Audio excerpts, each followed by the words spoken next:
This morning, a sudden wave of darkness swept across Crimea, catching both residents and officials off guard. Within minutes, the entire peninsula, from Sevastopol to Simferopol, lost power. Streetlights went dark, communications faltered, and emergency services scrambled to switch on backup generators. At first, Russian state media described the outage as a technical malfunction, a familiar euphemism meant to calm the public. But by midday, the truth had already begun to surface. According to several regional energy sources and independent monitors, Ukraine has severed all electricity supply lines leading into the occupied peninsula. The precision of the cutoff was remarkable. It wasn't a random disruption or a partial failure, it was total. By early afternoon, all 4 major transmission routes from the mainland had been disconnected. Satellite images reviewed by analysts showed visible damage to critical junctions north of the Isthmus of Perekop, the narrow strip of land linking Crimea with Ukraine. The move, experts say, was deliberate, a calculated message that even after nearly a decade of Russian control, Crimea remains vulnerable, isolated, and dependent. It's a reminder of geography, said one European defense analyst. Crimea isn't an island, but today it might as well be. Moscow's initial response was chaotic. Emergency broadcasts urged calm while promising swift repairs. But officials in Sevastopol quietly admitted that restoration could take days, if not longer. Diesel generators have been deployed to hospitals, airports, and naval bases, yet fuel supplies are limited, and replenishing them by sea has become increasingly dangerous after recent Ukrainian strikes in the Black Sea. The peninsula's once vaunted energy independence, a project that cost Moscow billions, is now being exposed as a myth. On social networks, the blackout unfolded in real time. Videos showed entire neighborhoods disappearing into darkness as the sun rose. In Simferopol, trolleybuses stalled mid-route. In Yalta, hotels evacuated guests after power surges disabled water systems. Military units in Sevastopol reportedly switched to emergency communications, while civilians lined up at the few remaining gas stations still operating on generator power. It's as if we've been cut off from the world, one resident told a local outlet before connections failed entirely. Officially, Russia continues to downplay the situation. State television has avoided the word blackout, referring instead to temporary supply disruptions. But even among pro-government commentators, concern is evident. The symbolism of this event is impossible to ignore. For years, Crimea was presented as proof of Russian power, the crown jewel of national pride, the centerpiece of every patriotic speech. Now, it stands as a dark silhouette against its own myth. They promised light and stability, one observer wrote on a Telegram channel. Instead, we're sitting in the dark, waiting. Yet, as analysts point out, this is not merely an energy crisis. It's a psychological one, a sudden rupture in the illusion of control. In Crimea, where loyalty was built on the promise of protection, today's blackout carries a message more powerful than any airstrike: the fortress has cracks. And as the sun sets on a peninsula without electricity, the question begins to form: if Russia cannot keep the lights on in Crimea, can it still claim to hold it at all? But the answers, according to those close to the situation, may turn out to be far more unsettling than the blackout itself. By midday, the scale of the blackout was undeniable. Every major city across Crimea, Sevastopol, Simferopol, Yalta, Kerch, remained without power. The peninsula's infrastructure had ground to a halt. Traffic lights were dead, water pumps offline, fuel stations shuttered. Even the military installations, usually shielded from civilian hardship, were running on emergency reserves. In Sevastopol's harbor, ships floated motionless, their decks dim and silent. "We haven't seen anything like this since 2015, said a local resident, referring to the last time Ukraine severed Crimea's power supply. But this time, it feels final. Inside Moscow, the official narrative shifted hour by hour. At first, it was sabotage. Then it was technical repair work.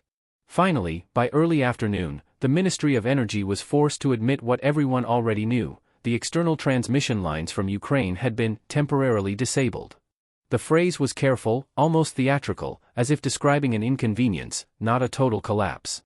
But within the administration, alarm was spreading fast. According to sources close to the Security Council, emergency meetings were held throughout the morning. The agenda: containment. Not of the technical failure, but of its symbolism. Crimea, the trophy of 2014, the promise of permanence, had gone dark. On the ground, confusion deepened. Hospitals rationed generator time. Supermarkets ran out of perishables. ATMs stopped working, and mobile networks flickered on and off as towers lost power. In Yalta, residents lined up outside a hotel rumored to have functioning sockets, in Kerch, drivers abandoned cars on the highway after fuel stations ran dry. Russian emergency services tried to deliver fuel across the bridge from Krasnodar, but convoys were slowed by bottlenecks and security checks. A peninsula that had been promised as integrated into Russia now looked, once again, like an isolated outpost. "We are back to the candles," one shopkeeper said bitterly. Behind the scenes, Kyiv remained silent. No official statement, no celebration, only the hum of satisfaction from Ukrainian social networks. The operation's elegance lay in its restraint. There was no need for explosions or dramatic footage. Power lines could be cut quietly, invisibly, with no air raid sirens or broken glass. In modern warfare, silence can wound more deeply than any strike. They didn't just hit infrastructure, one analyst observed. They hit the illusion of permanence. By this hour, even Russian loyalists in Crimea began to voice unease.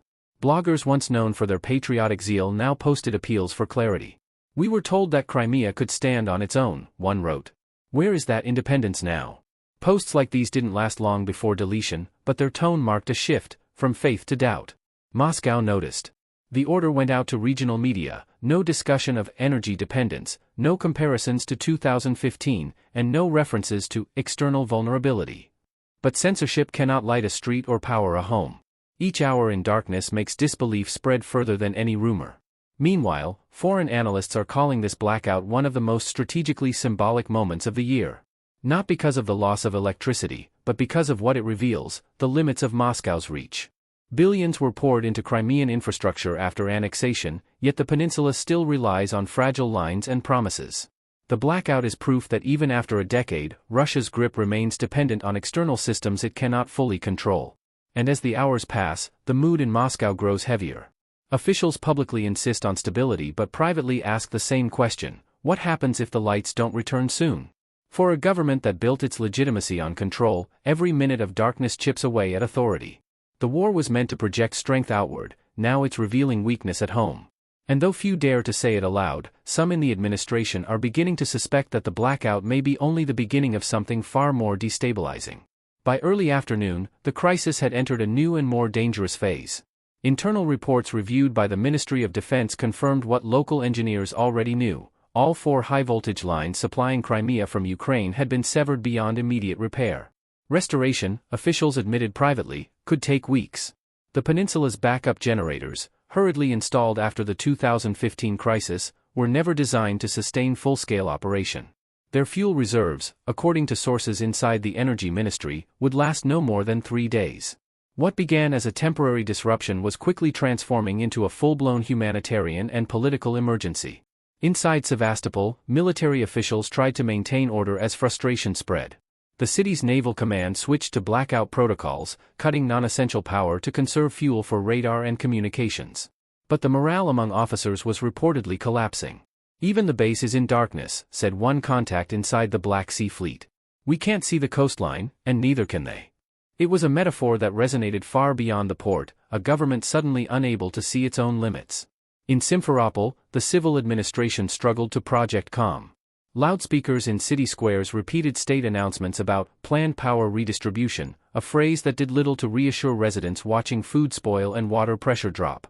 By this time, most shops had closed, and people queued outside the few pharmacies still accepting cash. The sound of generators replaced the usual hum of traffic. Hospitals rationed oxygen supplies, intensive care units dimmed their lights to save power. "We are working hour by hour," said a nurse reached by phone.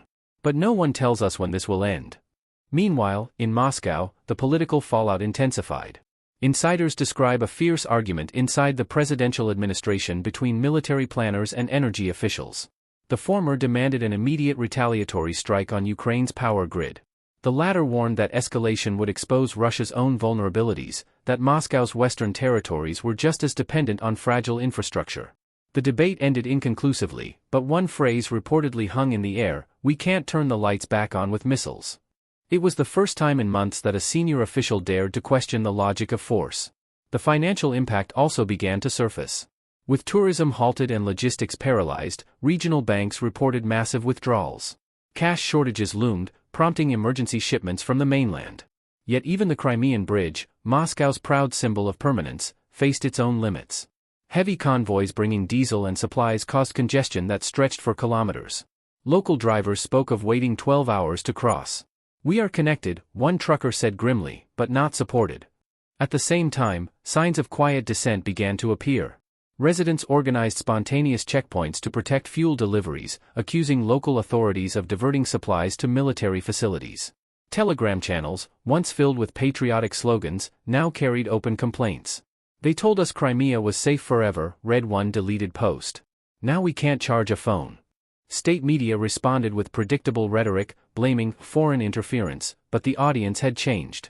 The blackout stripped away the illusion of distance. Suddenly, the war was no longer somewhere else. It had arrived home.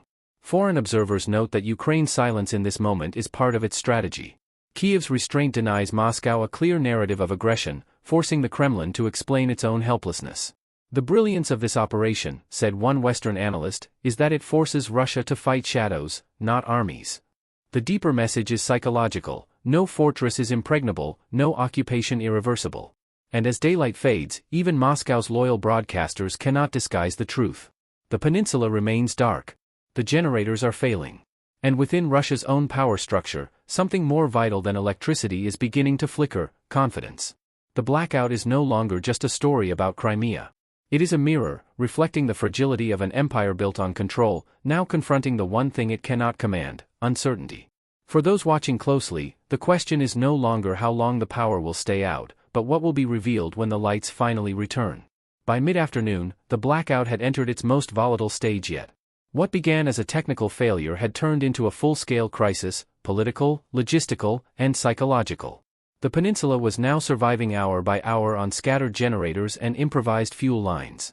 In Sevastopol, the naval port once glowing with floodlights and flags stood under a dim gray sky, its power entirely dependent on diesel supplies trucked in from the mainland. But the trucks were late. Satellite imagery later revealed long queues of military vehicles stranded near the Crimean bridge, waiting for clearance to cross. "The bridge connects us," one local official said bitterly, "but it can't save us." Inside the Kremlin, panic had become calculation. The morning's chaotic briefings gave way to a coordinated campaign of containment. Propagandists were instructed to avoid the word blackout altogether, replacing it with temporary energy redistribution. State television flooded the air with images of repair crews under bright lights, footage filmed days earlier, unrelated to Crimea. But the illusion began to unravel. Locals quickly noticed that the men in the videos wore summer uniforms, while the peninsula itself was sinking into an autumn chill. For the first time, the narrative no longer matched the visible world. "They can't lie the lights back on," one Crimean blogger wrote before his account disappeared. On the ground, exhaustion set in. In Yalta and Kerch, markets closed as refrigeration failed. Pharmacies ran out of medicine requiring cold storage. Entire apartment blocks went without heat or water. At night, the cities looked ghostly, faint glows of candles flickering through windows, the hum of private generators echoing in the silence. For older residents, it was a return to a past they thought buried. "We used to say Russia brought stability," said a retired teacher in Simferopol. "Now we sit in the dark again, like before." Meanwhile, the Kremlin's emergency commission faced a grim reality: even if power lines were restored, energy distribution would remain unstable for weeks. Engineers warned that the grid was overloading, risking permanent damage if reactivated too soon. One internal memo described the system as structurally compromised. Another, more ominously, warned that local morale may deteriorate beyond administrative control. The phrase, according to insiders, triggered an urgent discussion about psychological stabilization measures, a euphemism for censorship, curfews, and increased military patrols. But the most revealing moment of the day came not from the peninsula, but from Moscow itself.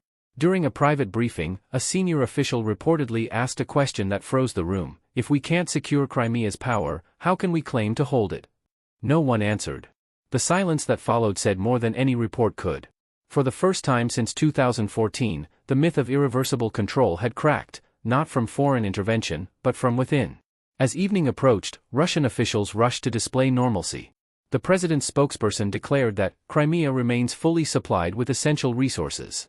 Yet images circulating on encrypted channels told another story: patients in dark hospital corridors, soldiers charging radios from car batteries, families gathered around candlelight dinners not out of nostalgia, but necessity. Each image carried the same unspoken message: the state may command television, but not light. And beyond the blackout, another shift was taking place. Analysts noted unusual quiet from Kyiv, No press conferences, no boasts, no footage of destroyed lines. Ukraine didn't need to speak. The silence itself had become part of the message. Moscow's loud insistence on control only amplified the contrast, a power projecting dominance, yet unable to illuminate its own prize. By this point, even Moscow's inner circle had stopped pretending the crisis was external. The discussions turned inward, to blame, to consequence, to the unthinkable.